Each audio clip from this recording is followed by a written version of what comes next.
ઓમ નમઃ સિદ્ધેભ્યઃ. ઓમ નમઃ સિદ્ધેભ્યઃ. ઓમ નમઃ સિદ્ધેભ્યઃ. પૂજ બહેન શ્રીના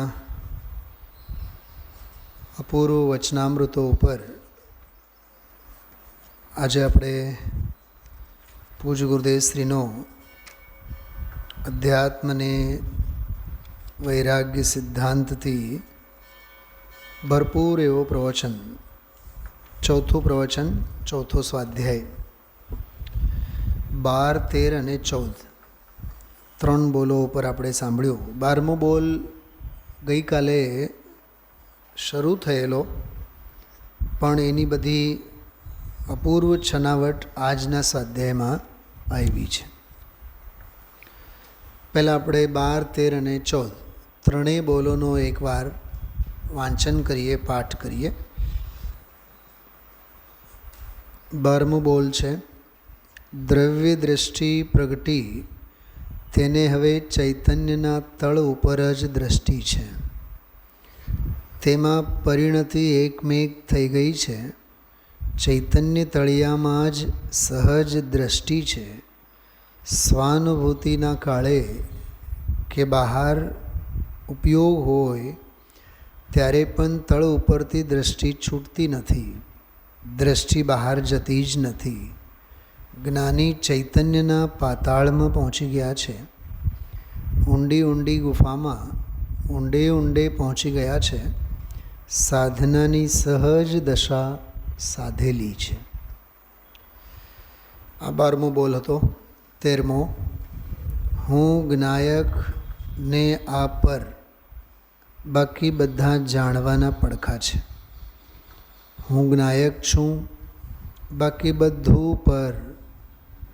આ એક ધારાએ ઉપડે તો એમાં બધું આવી જાય છે, પણ પોતે ઊંડો ઉતરતો જ નથી, કરવા ધારતો નથી, એટલે અઘરું લાગે. 14મો બોલ: હું છું એમ પોતાથી પોતાને અસ્તિત્વનું જોર આવે. પોતે પોતાને ઓળખે પહેલાં ઉપરથી અસ્તિત્વનું જોર આવે, પછી અસ્તિત્વનું ઊંડાણથી જોર આવે. એ વિકલ્પરૂપ હોય પણ ભાવના જોરદાર હોય એટલે સહજ રૂપે જોર આવે. ભાવનાની ઉગ્રતા હોય તો સાચું આવવાનો અવકાશ છે. જે રીતે આપણે દરેક બોલના પેટા બોલોની પણ વાત આપણે કરીએ છીએ, એ દૃષ્ટિએ પણ ત્રણેય બોલો ઊંડાણથી સમજવા જેવા છે. ગઈકાલે આપણે વાત કરી હતી 12મા બોલમાં 5 બીજા પેટા બોલો છે. એટલે ટુકડે ટુકડામાં આપણે વિચારીએ તો બીજા 5 વિષય બિંદુ એમાંથી નીકળે છે. 13મો બોલ જે છે, 13મા બોલમાં એક જ લીટીનો પહેલો પેટા બોલ છે: હું જ્ઞાયકને આ પર, બાકી બધા જાણવાના પડખા છે. પડખા છે એ બીજી લીટીમાં છે. પહેલી લીટીમાં તો 1, 2, 3, 4, 5, 6, 7 અને 8 શબ્દો છે. હું જ્ઞાયક ને આ પર, બાકી બધા જાણવાના, એમ 8 શબ્દો અને પછીના 2 શબ્દો, એટલે 10 શબ્દોનો એક વાક્ય. પણ એમાં દ્વાદશાંગનો સાર છે, 10 ધર્મનો સાર છે. એમાં ક્ષમાથી લઈને બ્રહ્મચર્ય સુધીનો ભાવ એમાં છુપાયેલો છે. જ્ઞેયની પણ વાત આવી અને ધ્યેયની પણ વાત આવી. હું જ્ઞાયક એ ધ્યેયની વાત છે, અને આ પર, આ સ્વપર ભેદ વિજ્ઞાનની વાત છે, અને બાકી બધા જાણવાના પડખા એ વ્યવહારે જાણેલ પ્રયોજનવાન. પરપ્રકાશકનો એ વૈભવ છે, બાકી બધા જાણવાના પડખા. સ્વપ્રકાશકમાં તો હું એક જ્ઞાયક છું, એટલી જ વાત છે એમાં. અને જનાગમનો એટલો જ સાર છે. આ વાત આપણે ઇષ્ટોપદેશમાં છેલ્લે વાંચી ગયા હતા. જીવ જુદા પૂતગલ જુદા, બસ યહી તત્વ કો સાર. યાદ છે. ભાષા જુદી છે. ત્યાં પૂજ્યપાદ આચાર્ય હતા, અહીંયા પૂજ બહેનશ્રી છે તો બંને જ્ઞાની જ. સ્વપર ભેદ વિજ્ઞાનની જ મૂળ વાત છે. પંડિતજી રવિન્દ્રભાઈ એક બહુ સરસ વાત કરે. જ્ઞાન વિના આત્મા સમજાય નહીં અને ભેદ જ્ઞાન વિના આત્મામાં સમાય નહીં. જ્ઞાન તો ઘણાય નહીં હોય, અસંખ્યાતા જીવોને નહીં, અનંતા એકો એકને જ્ઞાન હોય. દરેક આત્મામાં જ્ઞાન છે, પણ ધન્ય છે તે જેના જ્ઞાનમાં પણ આત્મા છે. કોરી વાતોથી કામ નહીં થાય. આત્મામાં જ્ઞાન છે, આત્મામાં જ્ઞાન છે, આત્મામાં જ્ઞાન છે, કથા છે, કથ્ય નથી. જ્ઞાનમાં આત્મા વસતો થાય તો રામાયણ સફળ થઈ કહેવાય.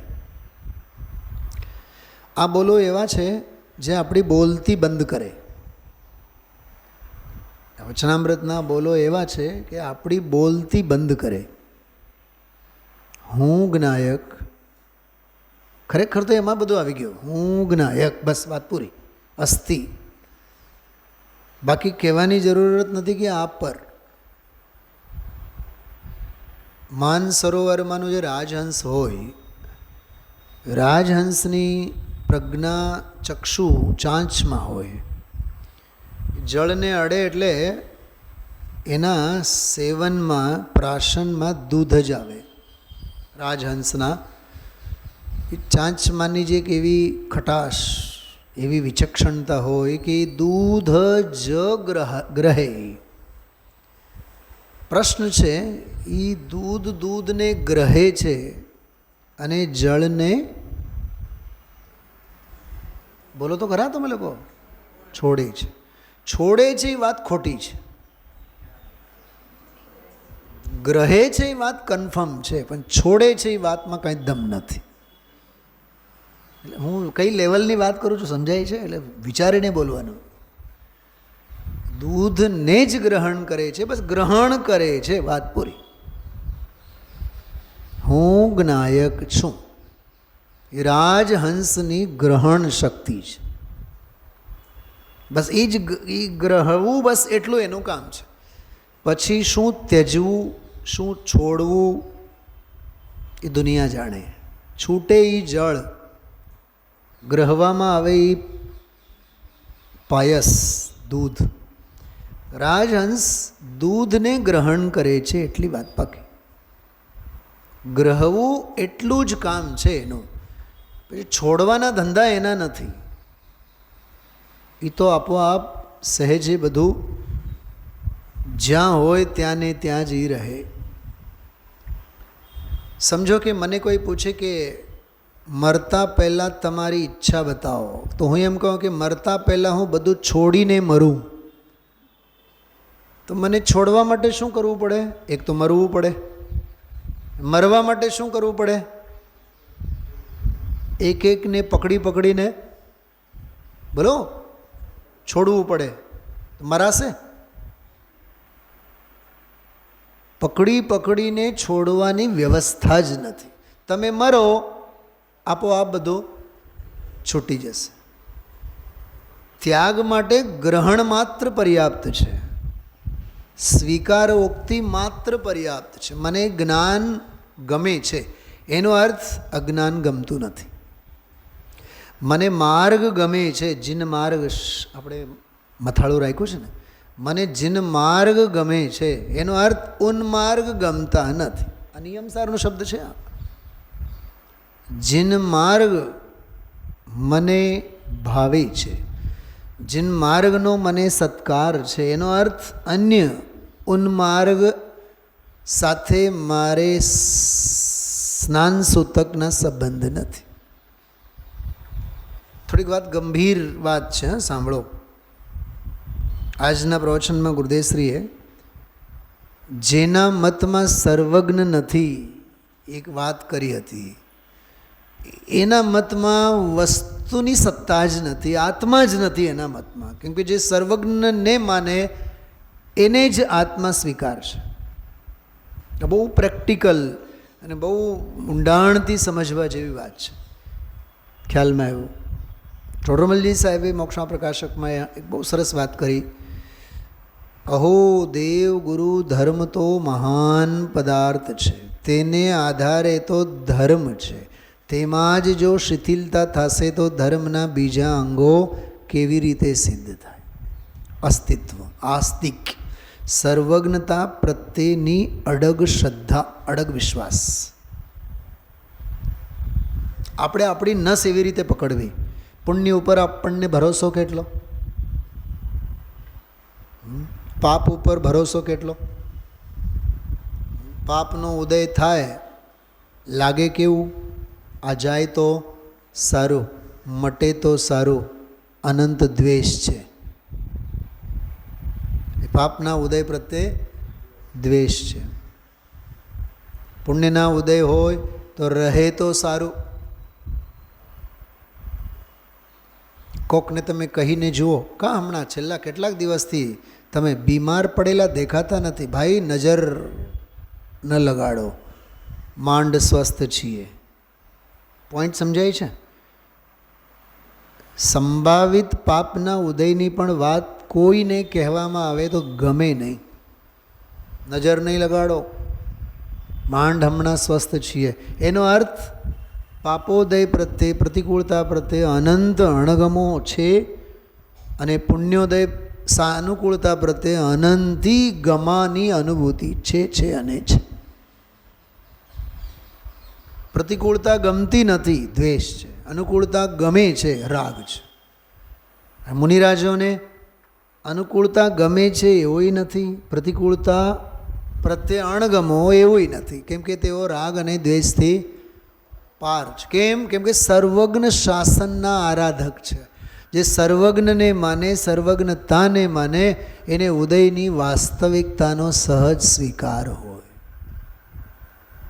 એટલે સામાન્ય સર્વજ્ઞ સિદ્ધિનો આખો પ્રકરણ હતો. એમાં શ્રદ્ધામાં સર્વજ્ઞ હોવા જોઈએ.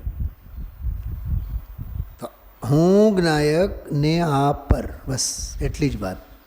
અસ્તિ અને નાસ્તિ એમાં બધી આવી ગઈ. એક ધારાએ જો ઉપડે તો એમાં બધું જ આવી જાય છે. બધું જ આવી જાય છે એટલે સમગ્ર વિશ્વ આવી જાય છે. વસ્તુ સ્વભાવના નિર્ણયના બધા એમાં પડખા આવી જાય છે. પણ પોતે ઊંડે ઉતરતો જ નથી. ઠપકો આપેલો છે એમાં, કરવા ધારતો નથી, એટલે અઘરું લાગે. સ્વાધ્યાય અઘરું લાગે, પ્રવચન અઘરા લાગે,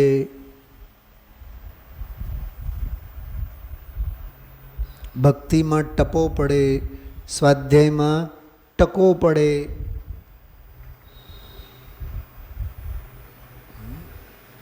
આપણી વાસ્તવિકતા છે. સ્થૂળ ધાર્મિક ક્રિયાઓમાં મન રમે. કેમ ખબર? કેમ કે ઇન્દ્રિયોના એમાં આલંબન ઘણા છે. જેમ કે ભક્તિ છે તો સંગીત છે, અને કર્ણેન્દ્રિયનો માહોમાહે વિષય પોષાય છે, એટલે એને ભક્તિ અને પૂજામાં મન રમે છે. અને તત્વાભ્યાસમાં તો શ્રવણેન્દ્રિયની હોંશો પણ પાલવવાની નહીં એવી વાત આવે. ઇન્દ્રિયોના બીજા આલંબનો તો છે જ નહીં. રંજન, મનોરંજન, બીજી કોઈ વસ્તુ છે નહીં. મરકટ વૃત્તિને તો વિરામ આપવાનું હોય છે. વાંદરા ચાળાને તો ખ્યાલમાં આવ્યું, અલ્પ વિરામ, પૂર્ણ વિરામ આપવાનું હોય છે. મનોયોગ, ત્યાં તો કાય યોગ પણ છે. તાળીઓ પડે, પગ થિરકે, કાનના તો મહાભાગ્યના ઉદય હોય. તાળીઓ સાથે હથેળીને થોડીક કસરતનો લાવો મળે. સ્વાધ્યાયમાં તો ચૂપચાપ એક જ પદ્માસનની મુદ્રામાં, અને પદ્માસનની મુદ્રામાં હું બેઠો છું એને પણ વિસરી જવાનું હોય.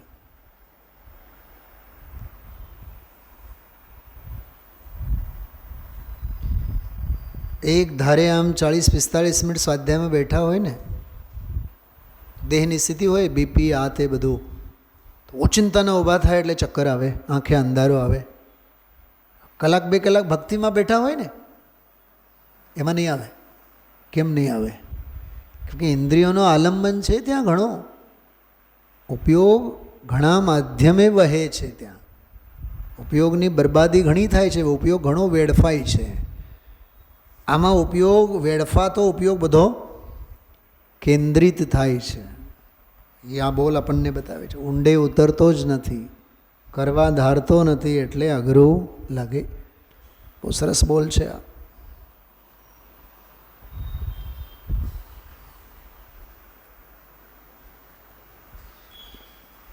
તો 12મા બોલમાં દ્રવ્ય દ્રષ્ટિની વાત, 13મા બોલમાં સ્વપર ભેદ વિજ્ઞાનની વાત, અને 14મા બોલમાં અસ્તિત્વનો જોર,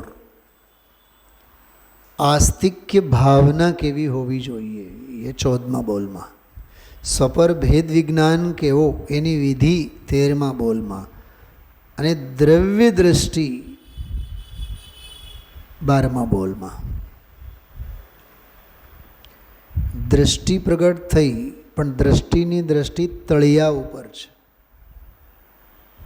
જો બેંકમાં આપણે 10 કરોડ રૂપિયા રાખ્યા હોય અને 10 લાખ વ્યાજના મળતા હોય દર મહિને, ભોગવટામાં વ્યાજ છે, વખાણમાં વ્યાજ છે, અકાઉન્ટમાં પણ નજર જશે તો એ વ્યાજ ઉપર જશે, પણ દ્રષ્ટિ ક્યાં પડી છે? બોલો, દ્રષ્ટિ વ્યાજ ઉપર છે કે દ્રષ્ટિ મૂળ પૂંજી ઉપર છે? 10 કરોડ મારા બેંકમાં પડ્યા છે, મૂળ પૂંજી ઉપર જ ને, તો તળિયો એ છે. અને વ્યાજ જે રળાય છે એ તળિયાના ભરોસે. શું સમજાણું? તળિયાના ભરોસે જ વ્યાજ રળાય છે ને, બાકી વ્યાજને કોણ પૂછે? વ્યાજનું જીવન જ નથી તળિયું જો નથી તો. તળિયું એટલે પરમ પારિણામિક ભાવ, વ્યાજ એટલે ઉપશમ ભાવ, ક્ષયપશમ ભાવ, ક્ષાયિક ભાવ. એ ઉપશમ, ક્ષાયિક, ક્ષયપશમ સાધક દશા જે છે કે સર્વજ્ઞતા છે, કોને ભરોસે છે? બોલો તો ખરા, કંઈક સમજાય છે કે નહીં? તળિયું છે એ જ ને, સ્વભાવ જ નથી. ઘરેણાના વખાણ ક્યારે થશે? કે વખાણવા લાયક ઘરેણાઓ ક્યારે થશે? વખાણવા લાયક ઘરેણાઓ ક્યારે થશે? જ્યારે હાચા સોનાથી બનેલા હોય. તો સોનું છે ને તળિયું છે. ખ્યાલમાં આવે છે? પ્રવચન સાર્જમાં એક બહુ માર્મિક વાત આવે, આત્માર્થતાને મુખ્ય રાખીને શાસ્ત્ર વાંચન કરવું. એ આત્માર્થપણું એ તળિયું છે. લોકેશના હોય, લોકસંગના હોય, દુનિયા મને માને, માન આપે. આજે આપણે પૂજા કરીએ ને ગર્ભ કલ્યાણક, તો આત્માર્થપણું સેવું એ ગર્ભ કલ્યાણક છે. આત્માર્થતાના સંસ્કારો દ્રઢ કરવા એ ગર્ભ કલ્યાણક છે, સાચો ગર્ભ કલ્યાણક એ છે. એટલે આમાં દ્રવ્ય દ્રષ્ટિ પ્રગટી, તેને હવે ચૈતન્યના તળ ઉપર જ દ્રષ્ટિ છે. જોર દ્રષ્ટિ છે એના ઉપર નહીં, જોર તળિયા પર દ્રષ્ટિ છે એના ઉપર જોર છે. શું કીધું? અરે પકડાય છે વાત? દ્રષ્ટિ છે, જોર એના ઉપર નથી.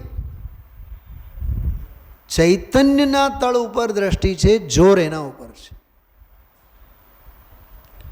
તેમાં પરિણતિ એકમેક થઈ ગઈ છે. ગુરુદેવસિંહ બોલ્યા, એકમેક થઈ ગઈ એટલે કંઈ પર્યાય દ્રવ્ય નથી થઈ જતી, પણ આમ વળી છે, ઝૂકી છે, એ અનુભવ કરે છે. ધ્યાતા પુરુષ એમ ધ્યાવે છે, માટે એને એકમેક થઈ ગઈ છે એમ કહેવામાં આવે છે. સામાન્યનો આવિર્ભાવનો સિદ્ધાંત છે આમાં. ચૈતન્ય તળિયામાં જ સહજ દ્રષ્ટિ છે. સ્વાનુભૂતિના કાળે કે બહાર ઉપયોગ હોય, જો નિર્વિકલ્પ દશાના કાળે હોય કે બહારમાં ઉપયોગ હોય, સવિકલ્પ અવસ્થામાં, પણ તળ ઉપરથી દ્રષ્ટિ એની છૂટતી નથી. સિમંદર ભગવાનના ચરણોમાં બેઠા છે આચાર્ય કુંદકુંદ દેવ. જ્ઞાન સિમંદરના ચરણોમાં, દ્રષ્ટિ ચૈતન્ય સ્વભાવમાં. ખ્યાલમાં આવે છે? સમય સારાથી પરમાગમ લખતી વખતે એ શબ્દરૂપી પરમાગમોમાં જ્ઞાન, પણ દ્રષ્ટિ તો પરમાગમોના હાર્દભૂત આત્મા ઉપર. વાણી દ્રવ્ય સ્તુતિ કરે છે અને પરિણતિ ભાવ સ્તુતિ કરે છે. આચાર્ય કુંદકુંદ દેવની ભાવ સ્તુતિમાં લીન છે અને ભાવ સ્તુતિની પરિણતિ એને ચાલે છે, માટે એની બહારની દ્રવ્ય સ્તુતિ કહેવાય છે. જો અંદરમાંનું ન હોય તો પછી બહારનાને નહીં પૂછે. આપણે ઘરે ઘણીવાર છે ને નાળિયેર હોય, નાળિયેર મહિના 2 મહિના ઘરમાં રાખી મૂકેલ હોય, એને જ્યારે ફોડવાનું હોય ને, ટોપરું કાઢવાનું હોય તો સૌથી પહેલાં કામ કરીએ છીએ, નાળિયેર હાથમાં લઈને શું કરીએ છીએ? ફોડતા નથી સીધા, નહીં, છોતરા તો પછી કાઢશું. પહેલાં એને હાથમાં લઈને પહેલાં ચકાસીએ છીએ કે આમાં લાયકાત છે કે નહીં, ભવ્ય છે કે અભવ્ય છે.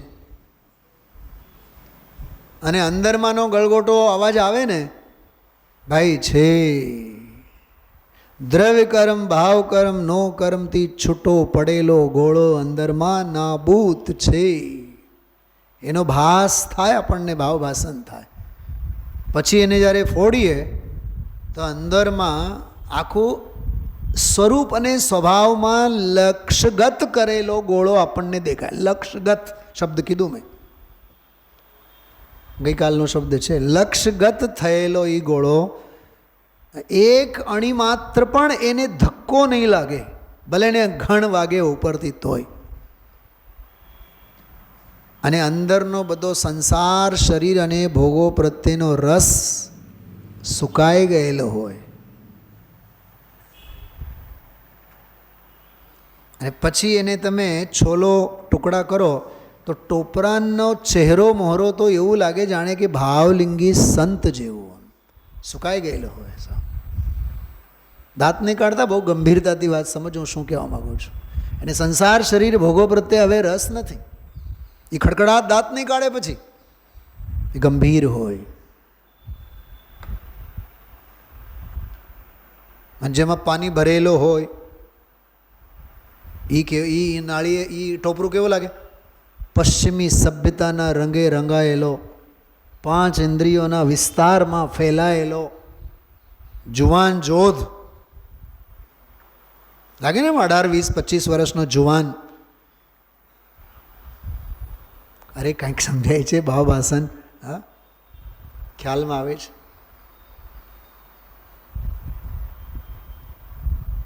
ગુરુદેવશ્રીને એક વખત કોકે પૂછ્યું 49મી ગાથાના પ્રવચનમાં, આત્મા અરસ છે કે નીરસ છે?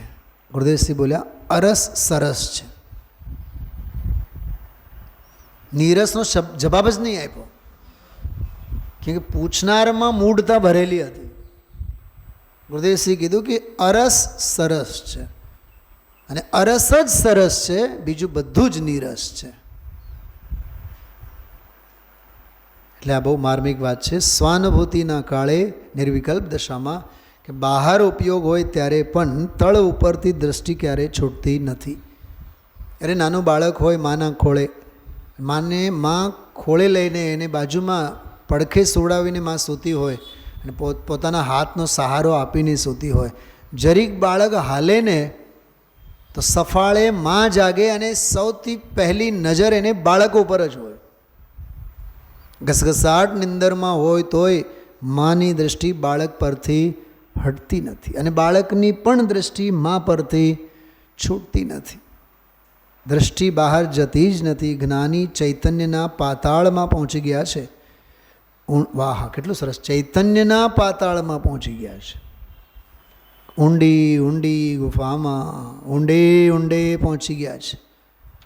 એ આ છે ચૈતન્ય ગુફા મેં મુનિવર રમતે, જે હોલી ખેલે મુનિરાજમાં જે લખેલ છે ને, જયસેન આચાર્ય દેવની 49મી ગાથાની ટીકામાં આવે છે આ વાક્યો, ઊંડી ઊંડી ગુફામાં. આચાર્ય જયસેન દેવની તાત્પર્યવૃત્તિ ટીકામાં છે આ, જે ઓલી ભક્તિમાં આપણે ગાઈએ છીએ. એ ભક્તિમાંની પંક્તિ કોઈ કવિએ લખેલી નથી, કોઈ પંડિતે લખેલી નથી. એ જયસેન આચાર્યની પંક્તિઓ છે. ચૈતન્ય ગુફા મેં મુનિવર રમૈયા, ઊંડી ઊંડી ગુફામાં. એમાં એવું જ છે, ઊંડે ઊંડે ઊંડે ઊંડે વયા જાય છે. એમ જયસેન આચાર્ય દેવે આવી ભાષામાં લખેલી છે. ઊંડી ઊંડી ગુફામાં ઊંડે ઊંડે પહોંચી ગયા છે. સાધનાની સહજ દશા. જો વળી પાછું કહે છે કે સહજ દશા છે, પરાણે પરાણે નહીં, સહજ દશા છે. હું જ્ઞાયકને આ પર, બાકી બધા જાણવાના પડખા. હું જ્ઞાયક છું, બાકી બધું પર. આ એક ધારાએ ઉપડે તો એમાં બધું આવી જાય છે, પણ પોતે ઊંડે ઉતરતો જ નથી, કરવા ધારતો નથી, એટલે અઘરું લાગે છે. જો આમાં વસ્તુ સ્વરૂપ પણ બતાવ્યા, વસ્તુને સાધવાની વિધિ પણ બતાવી, અને મીઠો ઠપકો પણ આપ્યો. આ બધી જ વાત આમાં આવી ગઈ છે. પછીનો જે બોલ છે એ તો અતિશય માર્મિક હતો. આસ્તિક, સત્તાનો સ્વીકાર. હું છું એમ પોતાથી પોતાને અસ્તિત્વનું જોર આવે. લાવે કોણ? કરાવે કોણ? એ તો પોતે જ કરવાનો છે.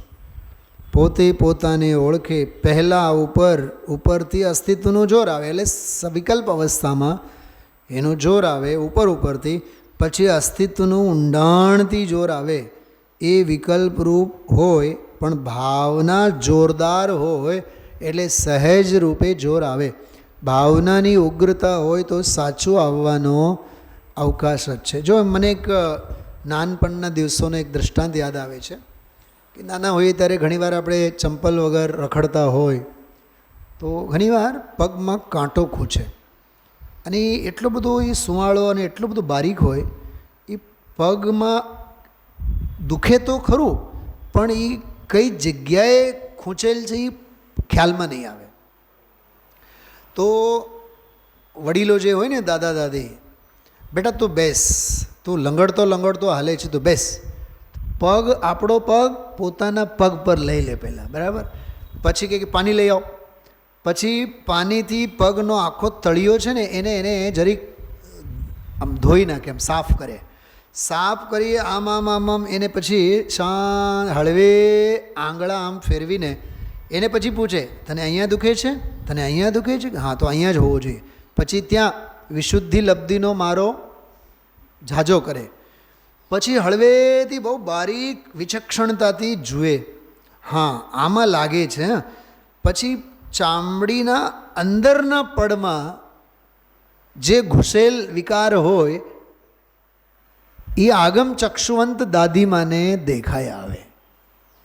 પછી શું કરે, એ જે કંઈ બારીક જરીક આવડું હોય, હવે સીધું ખૂંચેલું હોય એટલે એનો આકાર પ્રકાર કેટલો છે એ તો ખબર ન હોય, તો સીધો મારો એના ઉપર નહીં કરે, એની બાજુમાંથી બરાબર આપણે પણ સિમંદર ભગવાનની પ્રદક્ષિણા શું કરીએ, એ નાનકડી સોયથી ખોદકામ કરે, એને ખોદે, બાજુમાં ખોદે.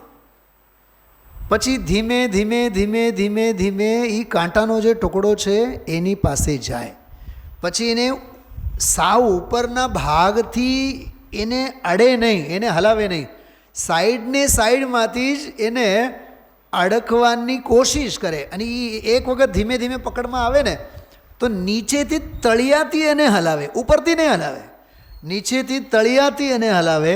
પછી ધીમે ધીમે ધીમે ધીમે ધીમે ધીમે ધીમે થાય તો કાં તો નાખૂનથી કાં તો કંઈ પણ એવી વસ્તુથી એને બરાબર આમ પકડે, અથવા સોયથી જ એને આખા કાંટાના ટુકડાને બહાર કાઢે. પછી ઇન્સ્પેક્શન કરે, કોઈ ચાર અઘાતિયાનો કંઈ દોષ બાકી તો નથી. એક નાનકડી ઘટના છે, પગમાં ખૂંચેલ કાંટાને કાઢવાની વિધિ. તો એ સંપૂર્ણ રીતે વિકાર નીકળી જાય એને માટે અવકાશ ત્યારે જ હોય, ભાવનાની ઉગ્રતા હોય તો. આ સિદ્ધાંત. ભાવના માત્રથી કાંઈ નહીં થાય, ખ્યાલ રાખજો. ઉગ્રતા હોય તો કામ આવે. આગળ વચનામૃતોમાં બોલ આવશે, કરડો પુરુષાર્થ, તીખી ધગશ, ધગશ માત્ર નહીં, તીખી ધગશ. અરે જળ પીવાનો પણ આનંદ આપણને ત્યારે જ આવે જ્યારે બહુ તરસ લાગી હોય, બહુ તરસ લાગી હોય ત્યારે. એટલે આવો આ બહુ અદ્ભુત ત્રણેય બોલો એને આધારે ચર્ચા આજે લીધી છે. વિશેષ પછી લેશું. ઓમ નમઃ સિદ્ધેભ્ય.